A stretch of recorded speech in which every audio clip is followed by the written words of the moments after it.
Você aprende no Saber Direito desta semana sobre o direito de família. O advogado especialista no tema, Robson Neves, te apresenta as novidades da matéria. Fala sobre alienação parental, guarda, alimentos e muito mais. Tudo isso agora no Saber Direito.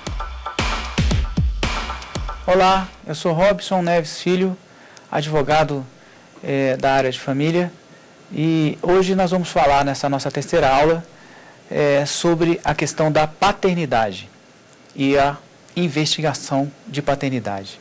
Assunto muito peculiar, em que costumamos ver, inclusive, filmes, novelas, textos, enfim, histórias conhecidíssimas sobre as questões de paternidade.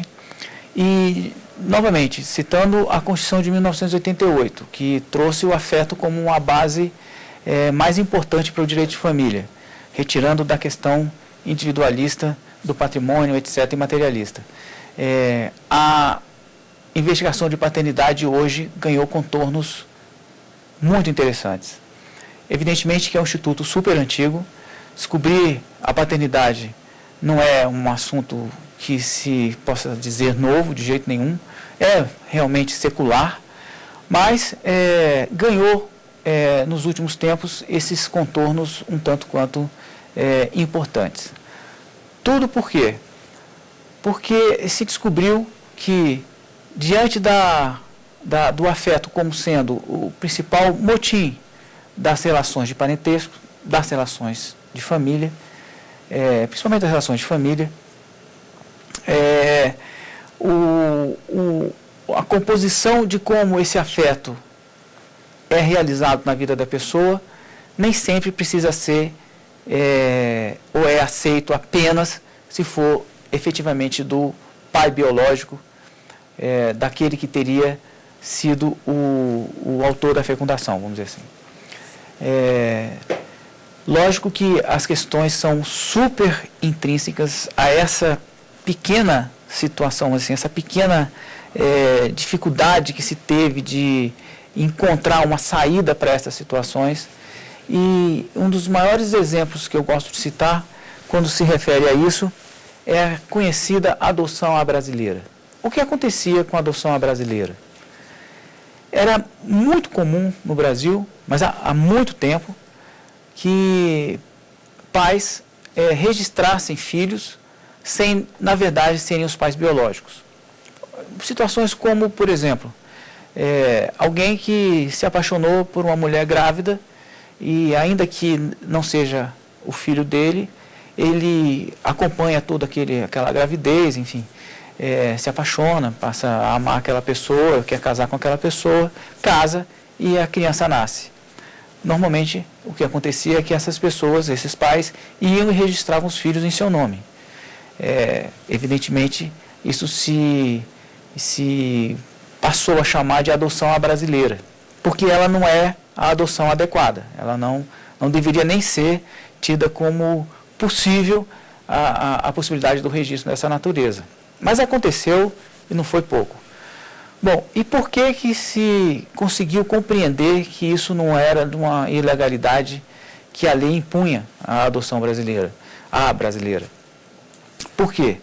Por conta do afeto. Quer dizer, aquela pessoa, aquele pai que foi lá e registrou daquela maneira, passou a criar, foi o pai de verdade, foi o pai que educou, cuidou, enfim, tudo que se faz nessa relação, e traduziu, evidentemente, numa relação muito amorosa, como qualquer pai, seja ele biológico ou não.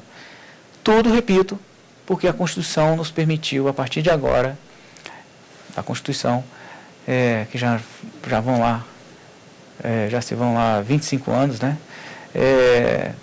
ou mais, permitiu que, pelo afeto, as relações familiares se podem compor, se podem frutificar. Muito bem.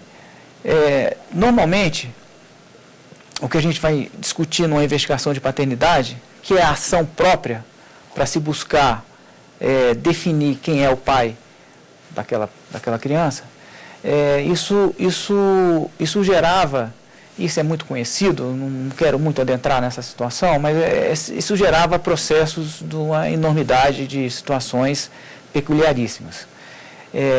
Agora, que era muito interessante a investigação de paternidade, como profissional, falando como profissional da área, buscar a paternidade quando não existia o nosso famoso exame do DNA, era muito interessante.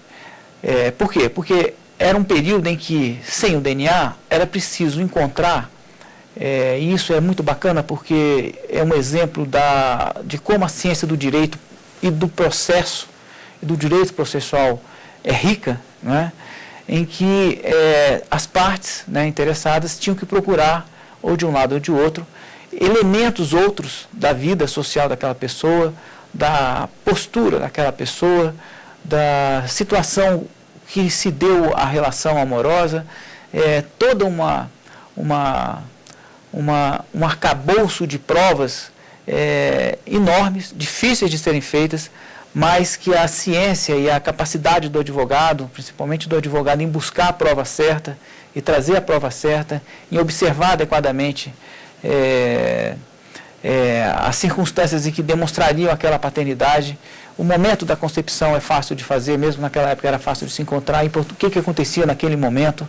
Era uma coisa muito bacana, era capaz de se poder escrever um texto para cada causa de investigação paternidade que existia naquela época. Evidentemente, depois do DNA, facilitou-se a situação. Um exame científico dessa capacidade, você não precisa mais fazer esse tanto de prova, não é? Então, a partir do DNA, ficou muito fácil definir quem é o pai biológico e quem não é o pai biológico. O que surgiu depois de tudo isso, agora nos tempos modernos, atuais, né? Essa situação de ser pai, registrar o seu nome como pai daquela criança, mas biologicamente não é o pai, sem adoção. Essa é a situação extremamente peculiar, extremamente nova. Se a gente for botar num contexto histórico, cultural e jurídico do Brasil como um todo, da humanidade como um todo, isso é muito interessante. Isso é uma discussão mundial, isso é uma discussão local. Mas, de qualquer sorte, transformou-se o afeto como o elemento primordial, essencial e suficiente para que alguém passe a ser pai de uma criança, ainda que não seja o pai biológico. Contava o exemplo do homem que se apaixona pela mulher grávida de outro e mesmo assim registrando a criança. Mesmo que não tivesse feito o registro, nada impediria que a criança mais tarde, né, ou a própria mãe, num determinado momento, vá buscar essa relação sócio-afetiva, essa relação de amor, de afeto, em que aquela criança foi criada por aquela pessoa e a própria criança tem aquele pai aquela pessoa como seu pai. Não é o pai biológico, ela nunca sequer teria tido convivência com aquele pai biológico. E o mais interessante disso tudo é que existe a possibilidade hoje de, em um processo próprio, já feita a investigação, já sabido quem é o pai biológico e quem é o pai socioafetivo, na construção que existiu sobre essa socioafetividade, sobre essa relação pai-filho, ou pai-filha, né, em que nós vamos encontrar uma dicotomia interessante. É quando se sabe quem é o pai biológico. Nessa situação em que se tem presente o pai biológico e o pai socioafetivo, começam a haver as dificuldades de definir qual é a relação de família, de parentesco, porque pode até haver efeitos na sucessão, né, direito à herança, etc., etc., conforme for definido quem será o pai que vai caber ou vai conter no registro daquela criança. Muito bem, a gente sabe que qualquer pai biológico que dentro de um casamento vá lá e registre seu filho, ele é o pai biológico, não há dúvida, e evidentemente também eu junto os dois, o pai biológico e socioafetivo, ou seja, é o pai que tem afetividade também, a vida vai transcorrer comumente. Agora, quando realmente existe um pai biológico, que vamos supor, até então não era conhecido, e um pai socioafetivo que sequer fez o registro, ou que sequer está nos registros daquela criança, pode começar a haver uma discussão.